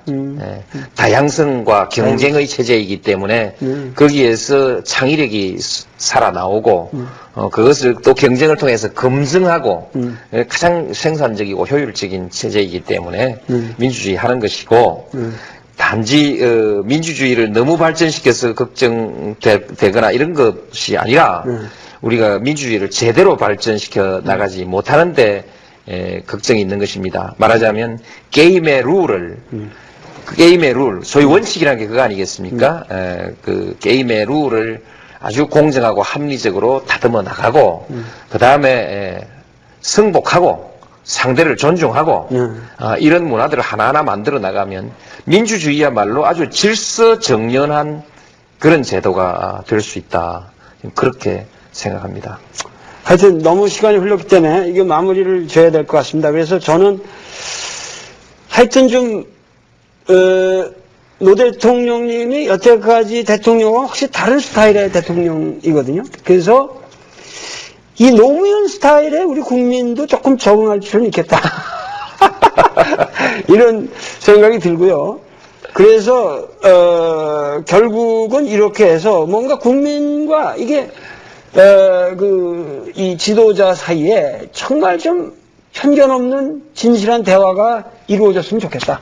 제가 그걸 위해서 오늘 이 자리를 만든 거고요. 그래서 지금 우리 사회는 뭔가 온 국민 전체가 보다 도덕적인 사회를 만들려고 노력하고 있습니다. 세상에 이런 나라는 없거든요. 그러니까 그런 의미에서 저는 굉장히 희망을 보고, 그래서 도덕적인 사회가 돼야 되겠고, 그 다음에 경쟁력 있는 사회가 돼야 되겠고, 그리고 셋째로는 제가 몸담고 있는 이 문화적인 측면에서 질 높은 문화가 보장되는 그런 나라가 됐으면 좋겠다. 이걸 위해서 앞으로도 조금 더 개념치 마시고 조금 더 소신대로 여러 가지를 같이 이렇게 고려해 가시면서 끝까지 밀고 가시는 대통령이 됐으면 좋겠고, 하여튼 지금 계신 자리에서 정말 어떠한 결과가 오더라도 최선을 다해서 이 나라를 이끌어 주시기를 정말 부탁드리겠습니다. 예, 감사합니다. 한마디를 보태도 괜찮겠습니까? 네, 그 세 가지 중요한 말씀을 해주셨는데 저는 동감하고 또 그렇게 해 나가겠습니다. 다만 저도 희망사항을 하나 말씀드리면 그냥 말씨가 어떻다, 또는 뭐 분위기가 어떻다, 이런 것으로 평가를 하고 문제를 끌고 가지 말고, 그렇죠. 전체적으로 대한민국 정부가 주도해 나가고 있는 그 지향이 옳으냐, 그렇죠. 그 다음에 그것을 위해서 쓰고 있는 정책이 타당하냐, 그 다음에 대통령의 솜씨는 구체적으로 어디에서 구체적인 그 실책이 있느냐 없느냐, 이렇게 좀 해주면 좋겠습니다. 외교에 관해서도 구체적으로 하나하나 실책이 있으면 구체적인 사실을 가지고 얘기를 해줘야지. 지금 그 지난해 우리 국회에서 정부가 제출한 법안이 104개인가 되는데 2개인가 남겨놓고 다 통과시켜 주었습니다. 이것은 적어도 가는 방향에 있어서는 서로 합의가 됐다는 뜻 아니겠습니까?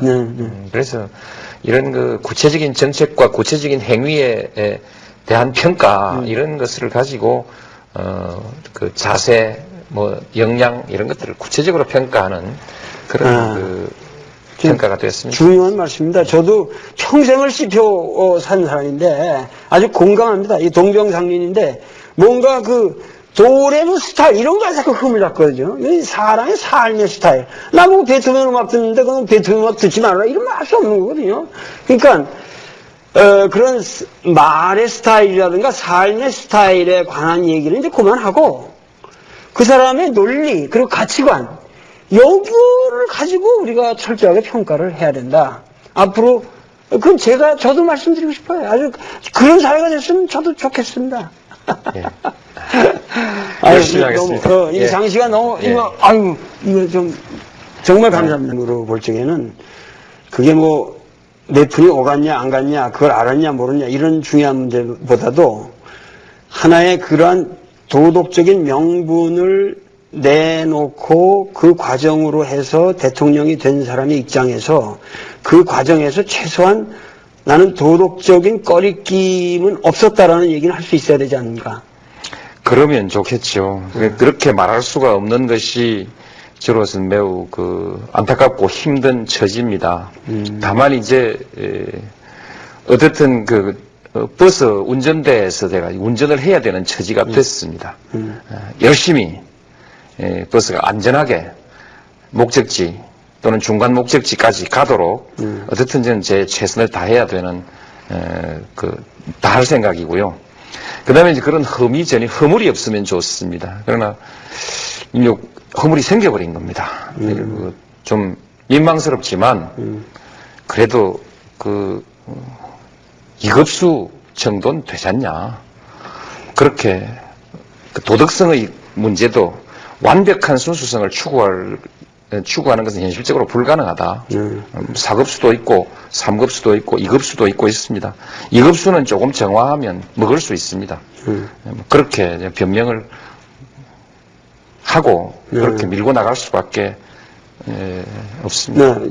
그리고 10분의 1론이 10분의 1을 10분의 1 이하로 먹었다 안 먹었다 이런 얘기보다 그건 전혀 정치적 도덕적 구속력이 없는 건 사적인 발언이니까 저는 그건 구속력이 없는 말이라고 생각하거든요. 그건 이제 얼마나 할 수 있는 얘기인데 문제는 재신의 문제는 그거는 분명히 말씀하신 거기 때문에 그것이 어느 시점에서 분명히 그거는 뭔가 어떤 방식으로 해결이 돼야 되는 문제라고 생각하는데 그거는 어떻게 지금 생각하십니까? 그 발언을 한 것은 책임을 져야 한다는 것입니다. 책임을 져야 한다. 그리고 국민들이 미처 알지 못했던 상태에서 저를 대통령으로 선택했는데 새로운 사실이 밝혀진 이상 국민들의 선택을 다시 물어보는 것이 최소한의 정치인으로서의 도리라는 생각으로 그렇게 했습니다. 그러나 이제 구체적으로 현실적으로 어떻게 할 거냐 이 절차가 답답하게 막혀버렸습니다. 그런데 저는 이번 총선 과정을 거치면서 대체로 그 문제에 대해서 평가하고 소위 재신임을 정의하고 소위 평가를 하고 할 수 있는 그런 근거가 마련될 것으로 그렇게 생각합니다.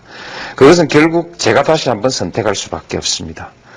정치권의 합의를 만드는 것은 가능하지 않은 것 같고 국민적 합의라는 것은 매우 추상적이고 공허합니다.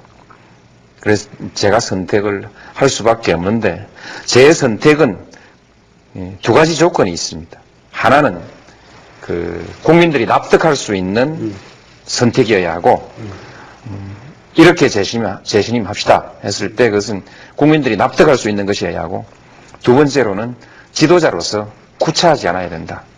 그래서 납득할 수 있는 방법으로 구차하지 않게 반드시 재심이라는 그런 과정을 거치도록 하겠습니다. 그게 뭐냐? 그렇게 이제 많은 사람들이 자꾸 질문하는데 아직까지 저도 구체적으로 그 방안을 마련해 놓고 있지는 않습니다. 이 원칙을 지키면서 구체적인 방법을 국민들에게 제시하겠습니다. 노 대통령님께서는 하여튼 민주에 대한 소신이 확실한 분이신데 그거 자체가 상당히 국민들 사이에서는 이제 그러니까 논란의 대상이 될 수가 있는 거거든요. 무슨 얘기냐면은 예를 들면은 과거에 제가 50일 취임 50일 제가 인터뷰를 했을 적에도 나는 대통령으로서 그렇게 모든 일들에 내가 자꾸만 개입한다고 하는 것 자체가 그것이 과거의 잘못된 대통령상의 연속이기 때문에 그 가치관을 나는 근본적으로 바꾸고 싶다. 그래서 제가 그것을 굉장히 훌륭한 무의지치라고 제가 무의지치의 혁명이라고 제가 표현을 했습니다만은 국민들 입장에서 볼 때는 노무현의 무의지치는 그것은 무능력이고 오히려 그것은 하나의 방관에 불과한 거지. 그건 국민들이 볼 적에 국민으로서 우리를 리드해달라고 뽑아 주었으면 당연히 철저하게 리드할 면에서는 리드를 해야 되지 않느냐. 이것이 과연 이런 것이 무의지치냐 하고 국민들은 반론을 제기하거든요. 예. 할 것은 하고, 안 할 것은 안 해야 됩니다. 그 다음에, 안 할 것 중에서, 또 두 가지가 좀 나누어집니다. 갈라서 봐야 합니다. 예를 들면, 지난번 우리 대담할 때, 내가 개입하지 않는다라는 것을 두 가지로 말씀드렸는데, 하나는 정당,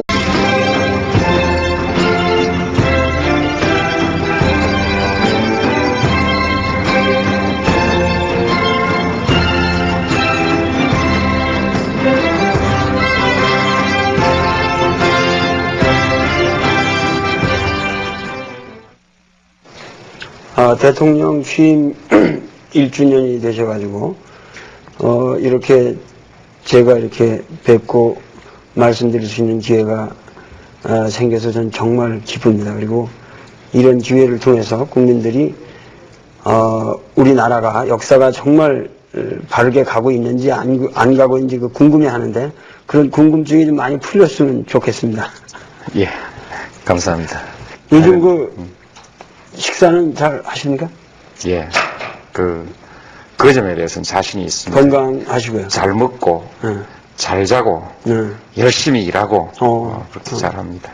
그러면 혹시 이렇게 식사를 못 하실 걱정거리라든가, 좀 밥맛이 없어지는 그런 일들은 없습니까?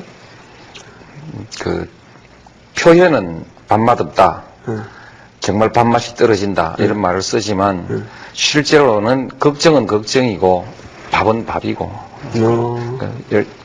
관계가 없습니다. 걱정은 걱정이고, 밥은 밥이다. 저도 하여튼, 저는 걱정스러운 밥이 잘 안 먹히는데, 저보다 좀 도가 더 트신 것 같으네요. 하여튼, 이제 제일 국민들이 항상 이런 문제가 나오게 되면은, 궁금해 하는 게, 아주 제가 단도직입적으로 말씀드리겠습니다. 그러니까, 지난 대선 때 제가 한번 이렇게 뵙고, 취재를 했었거든요. 그때 후보자 시절에. 그때 말씀하시는 게, 내가 치르고 있는 선거, 돼지 벙어리 통장이었던가 하여튼. 예. 이런 운동이라든가 그런 거에 제가 진실성을 저는 조금 더 회의하거나 그러진 않는데, 그러니까 내가 지금 치르고 있는 선거 과정 자체가 하나의 나는 우리 정치의 혁명이라고 생각한다. 그리고 여기서 도덕성이 확보되는 것이 나의 정치의 출발이다. 이렇게 말씀을 그때 분명히 하셨고, 그런 것 때문에 국민들은 이제 노무현을 찍었던 겁니다. 예. 그런데 여태까지 이제 지난 1년 동안에 가장 국민들이 자질구레한 말실수라든가 이런 그걸 저는 실수라고 생각 안 하지만은 하여튼 그런 거 가지고 국민들이 실망을 느낀 것이 아니라 가장 큰 문제는 그러한 도덕성을 가지고서 그런 도덕적인 과정에 의해서 대통령이 됐다고 자부하는 그 사람이 그 과정에서 비도덕적인 돈을 먹었다든가 돈을 먹은 걸 하여튼 간접적으로 알았다든가 이런 이중성이 있으면은 그것은 안 되지 않느냐. 이제 그런 문제가 지금 보면은 가장 큰 문제일 것 같은데요. 그렇습니다. 지금 저로서는 그게 가장 큰 위기죠.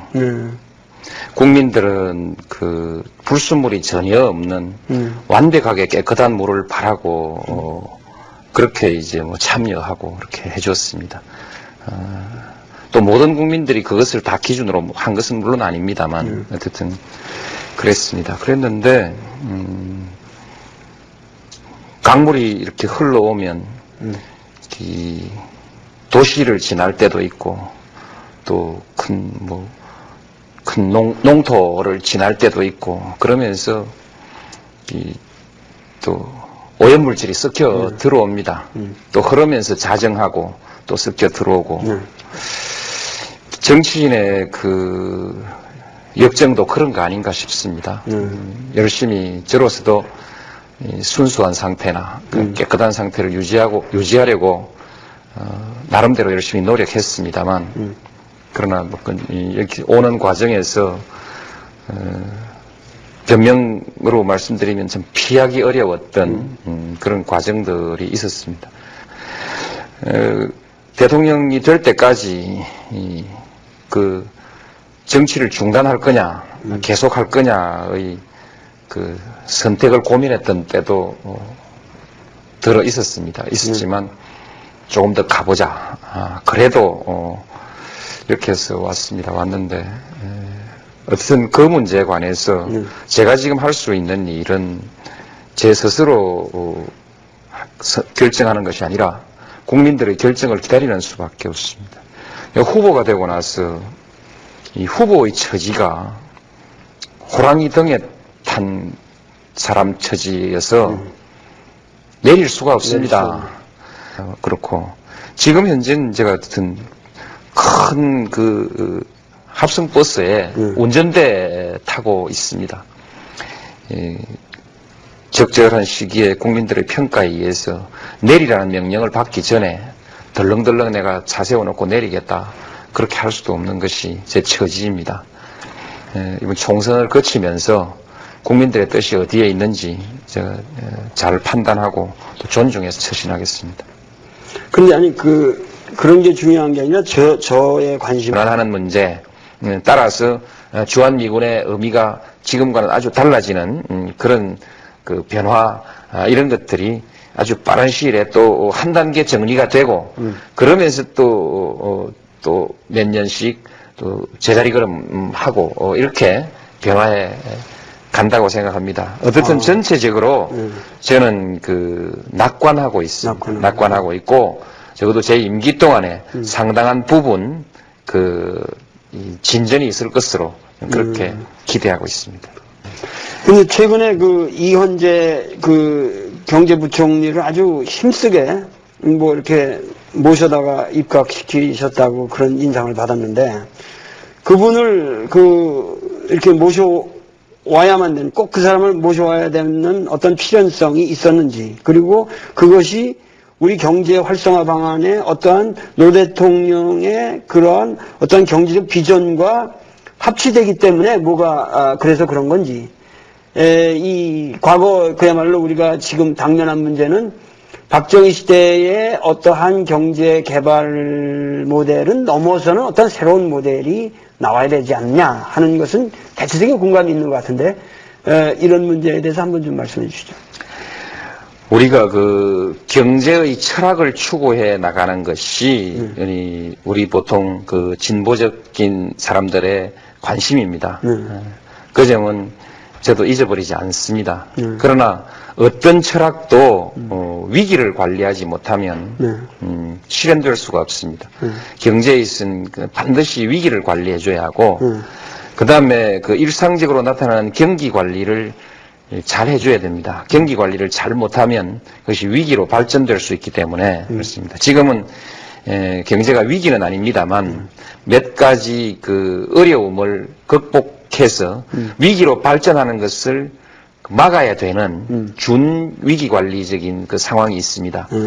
그래서 이것을 잘하는 것이 첫째이고 그 다음에 이제 전체의 경제에 있어서 분배를 결정하는 몫이 있습니다만 전체적으로 봐서 오늘날 전 세계가 공통으로 분배를 결정하는 정책의 몫은 오히려 적은 몫이고 작은 부분이고 위기를 관리한다든지 장기적으로 경제의 성장 잠재력을 확충한다든지 그것이 될 수 있는 시장의 시스템을 정비해서 시장을 아주 공정하고 자유로운 경쟁이 되는 건강한 시장으로 만든다든지 하는 이런 것이 훨씬 더 중요한 것입니다. 중요한 것이고 그런 것이기 때문에 지금은 이현재 장관처럼 위기를 한번 겪어보기도 하고 경제를 관리해본 경험 있는 사람이 이 위기를 관리해 주는 것이 적절하고 또 다른 사람이 할 수 있다 할지라도 더 잘할 사람이 있다 할지라도 국민들이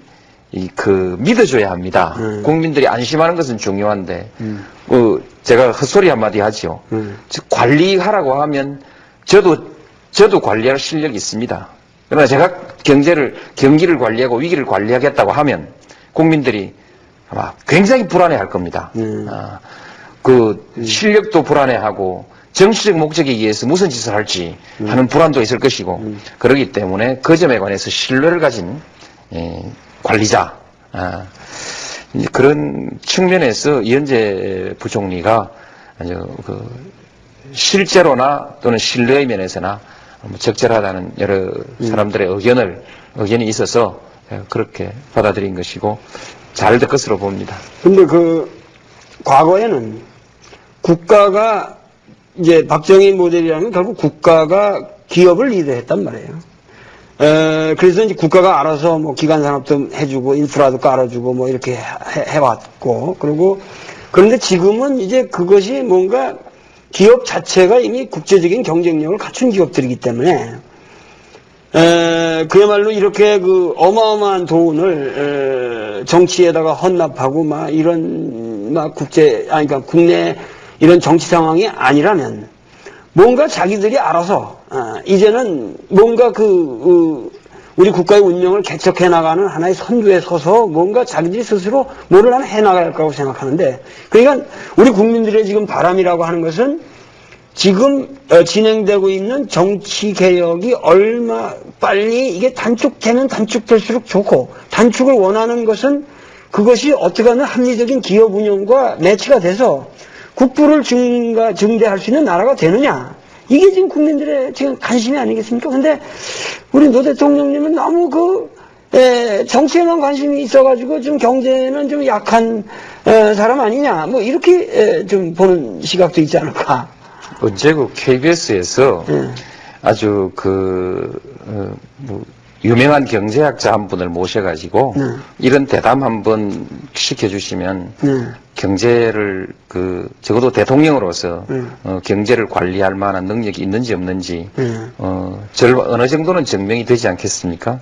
그런 기회를 한번 주시면 그런 불안은 제가 좀 해소시켜 드릴 수 있다고 생각을 합니다. 그리고 이제 그 국가 역할에 관해서 옛날에는 국가가 그 선수를 키우고 기술도 가르치고 뭐 필요하면 미천까지 대줘서 그렇게 경들도 입안됐고 결국은 남북 문제에 대해서 미국한테 너무 이니셔티브를 빼앗긴 듯한 느낌도 들고 그렇게 해서 결국 별로 도움이 되는 게 없었지 않은가. 과연 이것이 단호한 결정이었나 하는 그 회의감이 들거든요. 근데 그러한 문제에 대해서 조금도 나는 거기에 대해서 후회 없었다고 말씀하시는 겁니까? 그렇습니다. 제가 대통령이 되기 이전에 이 문제가 나왔을 때 남북 정상회담이란지 남북 관계를 발전시켜 나간 그런 정치적 결단 그것은 그것이고 그 과정에서 편법이 사용된 것은 편법이다. 국민들에게 알리지 않은 것은 또 아닌 것이지만 어떤 국민들도 그렇게 인식하고 있고 나도 그렇게 인식했습니다. 이 두 개가 너무 밀접하게 붙어 있어서 하나를 훼손시키지 않고 하나를 바로 세우는 것이 어려운 일이긴 하지만 저는 지금 우리 사회가 권력에 대해서 투명성을 요구하고 있기 때문에 이것은 밝히고 넘어가는 것이 옳다고 생각했습니다. 그리고 결과로서 대북관계 그로 인해서 훼손된 것은 아무것도 없다. 북한에서 밝혀진 것도 별거 없잖아요. 그리 보면 그렇습니다. 대북관계에 있어서 훼손된 것이 없다. 저는 누가 특검이 될지 모르지만 그 특검이 되는 사람에 대해서 미리 믿음을 가지고 있었습니다. 적어도 대한민국에서 특검의 임무를 수행하는 사람이면 그 송금을 위한 자금의 준비 과정에서 그 편법은 밝혀내겠지만 그 이상의 것을 가지고 우리 나라의 외교 정책에 심각한 영향을 주는 일은 하지 않을 것이다 믿었고 실제로 그분들은 수사를 아주 적절하게 해서 그 수준에서 수사를 마무리 지어줬다고 생각합니다. 그로 인해서 몇몇 사람들이 지금 고난을 겪고 있습니다만 그로 인해서 어떤 정치적 세력이 타격을 입은 것도 없고요. 김대중 대통령이 상처를 입은 것도 없습니다. 그냥 그것은 그것이고 그분들은 또 그럼에도 불구하고 제가 사면을 하려고 생각하고 있습니다. 그래서 중요한 것은 투명하게 하자. 국민들이 밝혀달라고 하는 것을 밝혀주는 것이 지도자의 도리다. 그렇게 생각하고, 앞으로도 무슨 일을 할 때, 아무리 목적이 선하더라도, 국민들에게 다 동의를 구하지 않는 정책은, 하지 않는 것이 좋겠다. 그런 것이 교훈이라고 생각합니다. 저는 이거에서 남북 관계나 김대중 대통령의 공적이나 이 어느 것도 훼손되지 않았다고 생각합니다. 남북 간의 철도를 연결하는 사업, 개성공단을 추진하는 것, 그 다음에 금강산 육로 관광, 그 밖에 남북 간의 사람의 왕래, 물자 교류, 이 모든 면에 있어서 장족의 발전을 하고 있습니다. 큰 제목을 새로 붙일 만한 사건이 없을 뿐이지, 이미 붙여진 사업에, 이미 제목이 붙여진 사업의 내용은 아주 잘 가고 있습니다. 그냥 굴러가는 것은 아닐 것입니다. 중요한 것은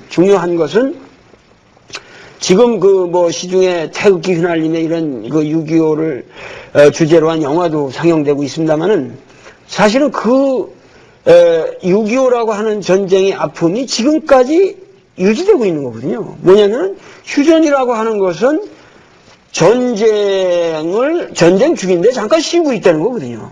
그러니까 지금 우리는 전쟁이 종료되지 않은 상태에 있단 말씀이죠. 그러니까 어떻게든 이거를 6.25라고 하는 전쟁을 공식적으로 이거는 종료를 시켜야 되지 않냐. 이것이 이제 평화협정이라는 문제인데, 휴전협정을 평화협정은 최소한 이것만은 뭔가 돼야만, 물론 이것이 우리 능력으로만 되는 것은 아니지만 이런 것은 이루어져야만 뭔가 새로운 시대가 오는 것이 아니냐 하는 다들 생각이 있습니다만 여기서 어떻게 생각하십니까? 예. 국제 정세와 관계가 이제 변화해야지요. 네. 어떤 냉전 체제에서 세계 질서가 미국의 일극 체제 쪽으로 점점 기울어져 가고 있는 것이 사실입니다. 사실인데, 그러나 한편에 있어서는 동북아시아에 있어서의 대결과 긴장은 충분히 풀어낼 수 있는 가능성이 보입니다. 이 전체 속에서 결국 이 문제를 풀어가는 것인데, 모든 것이 한 달에 한 건씩 또는 1년에 한 건씩 한 발자국씩 가는 것은 아닙니다. 충분히 바닥에 여건이 조성되고 무르익어 가다가 어느 때 변화가 나타날 때는 순간에 나타나는 것이거든요. 그렇죠. 그래서 남북 관계의 변화도 지금 여러 가지 여건이 조성돼 가고 있습니다. 그래서 어느 순간에 과거에 베를린의 장벽이 무너지듯이 어느 순간에 소위 주한미군에 관한 문제가 우리가 부담이 되지 않는 관계, 주한미군의 남북의 이 대치 상태가 평화체제로 운영에 대해서 과거처럼 총재로서 개입하지 않겠다. 말하자면 민주적 원칙이지요. 그 보수 정책. 예, 그 다음에 검찰권의 운영이라든지 이런 운영에 관해서 독립성을 주겠다. 이런 민주적 원칙에 관한 것입니다. 하나는 기술적인 문제에 관한 것이죠. 기술적인 문제인데, 예를 들면, 지금 이제 동계올림픽을, 다음 동계올림픽 유치 운동을 또 할 텐데, 우리가 유치 장소를, 무주로 할 거냐, 전라북도 무주로 할 거냐, 강원도 평창으로 할 거냐, 이걸 자꾸 대통령들을 정해달라고 하는 겁니다.